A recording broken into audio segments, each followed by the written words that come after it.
मुख्यमंत्री जी ने जो बिहार के बेरोजगार नौजवानों को सरकारी नौकरी देने का ऐलान किया था और एक अभियान के रूप में सरकार के विभिन्न विभागों में नियुक्तियां की जा रही हैं, उसी क्रम में अभी ही थोड़ी देर पहले संवाद भवन में 6,341 कनीय अभियंताओं को नियुक्ति पत्र दिया गया है। साथ ही जो श्रम संसाधन विभाग है उसमें भी लगभग 600 से ऊपर अनुदेशकों की नियुक्ति पत्र दिया गया है। मतलब दोनों को अगर जोड़ दीजिए तो लगभग 7,000 बेरोजगार और बेरोजगार के साथ साथ जैसा कि हमने कहा कि 6341 तो कनीय अभियंता है, यानी वो लोग स्किल्ड भी है, मतलब उनमें कौशल भी है, वो डिप्लोमा किए हुए हैं। और ये इसका उद्धरण मैं इसलिए खास तौर से कर रहा हूं कि ये नियुक्ति सरकार के अथक प्रयास के कारण संभव हो पाई है, क्योंकि इन नियुक्तियों के संबंध में विज्ञप्ति या विज्ञापन कहिए 2019 में ही निकला था और लगभग जो आप देख रहे हैं कि 5-6 वर्षों से अधिक से ये नियुक्तियां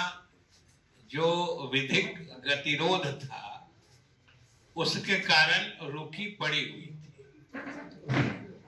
और चूंकि कनीय अभियंता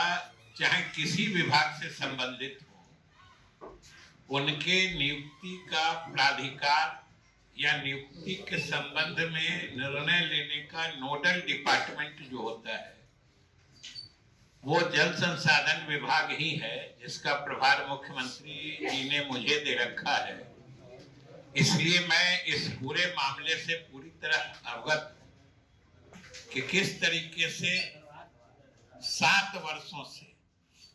ये सारी नियुक्तियां रुकी पड़ी हुई थी, लेकिन मुख्यमंत्री जी से परामर्श करके हम लोगों ने इस मामले में मुस्तैदी से पहल की, क्योंकि इसमें कई पक्षकार हो गए थे। एक तो जो संविदा पर पहले से कनीय अभियंता काम कर रहे थे,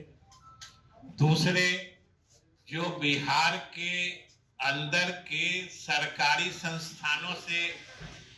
डिप्लोमा प्राप्त करने वाले अभ्यर्थी थे, जो अलग अलग पक्षकार थे, उन लोगों के साथ बैठकर एक समेकित निदान का प्रस्ताव तैयार किया और विभाग की तरफ से यानी बिहार सरकार की तरफ से हम लोगों ने उच्चतम न्यायालय को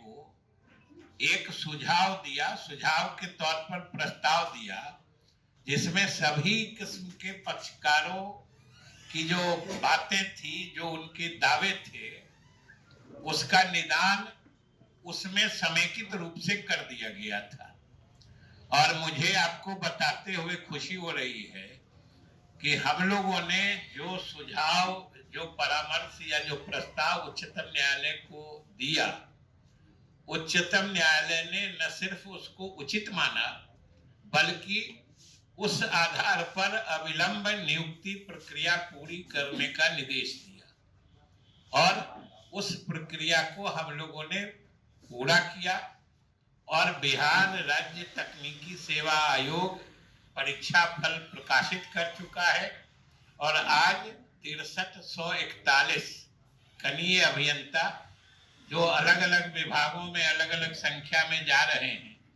सबसे अधिक तो जल संसाधन विभाग का है, फिर योजना एवं विकास विभाग का है, फिर कुछ लोक स्वास्थ्य अभियंत्रण का है, नगर विकास का, इस तरीके से अलग अलग विभागों को इन 6341 कनीय अभियंताओं में फिर वितरित किया जाएगा। इसलिए आज ये बिहार सरकार की बड़ी उपलब्धि है और मुख्यमंत्री जी ने जो वादा किया है वो अभी तो अपने प्रगति यात्रा के क्रम में अलग अलग जिला में हमेशा बताते रहते हैं कि उन्होंने कहा था कि हम लोग 10 लाख सरकारी नौकरी देंगे नौजवानों को। 10 लाख में से 9 लाख से अधिक 1-1.5 महीना पहले हो चुका था और समझिए 7,000 अभी हुआ है, आज हुआ है। इस तरीके से जो बढ़ता जा रहा है, जो मुख्यमंत्री जी कहते हैं कि अब चुनाव से पहले जो हमने 10 लाख नौकरी का वादा किया था सरकारी नौकरी का, चुनाव से पहले लगभग 12 लाख नवयुवकों को हम सरकारी नौकरी देने की योजना बना चुके हैं। तो ये सरकार की बड़ी उपलब्धि है और बिहार के बेरोजगार नौजवानों को बड़ा तोहफा है। खास तौर से समझिए कि जो पिछले परीक्षा दे के 6-7 वर्षों से हाई कोर्ट सुप्रीम कोर्ट में दौर बेचारे लगा रहे थे, ये बड़ी राहत भरी खबर है। इसलिए हमने सोचा कि आपके माध्यम से बिहार सरकार जो नौजवानों को सरकारी नौकरी देने का पहल कर रही है, ये बात बिहार के लोगों तक भी जानी चाहिए, क्योंकि आप लोग तो देखते रहते हैं, पता नहीं कहां कहां से लोग नौकरी देने का दावा भी करने लगते हैं। कुछ लोग कहते हैं कि हम थे तो नौकरी दिए थे। अब सोच लीजिए कहां है कि नौकरी बंद हो गई है। नौकरी तो सरकार में लगातार दिया जा रहा है और मुख्यमंत्री की घोषणा के हिसाब से दी जा रही है नौकरियां। इसलिए ये बात लोगों को अच्छी तरीके से समझना चाहिए कि नौकरियों का वादा नीतीश कुमार ने किया था, नौकरियां नीतीश कुमार ने ही दी है और नीतीश कुमार ही आज भी दे रहे हैं, जो आज भी दिया है और कल भी वही देंगे। बिहार के लोगों को यह भरोसा रखना चाहिए और खास तौर से बिहार के नौजवान इस बात को समझते भी हैं और उनको आशा है तो सिर्फ नीतीश कुमार से, बाकी लोग भटकाने की भले कितने कोशिश कर ले वो सफल होने वाले नहीं।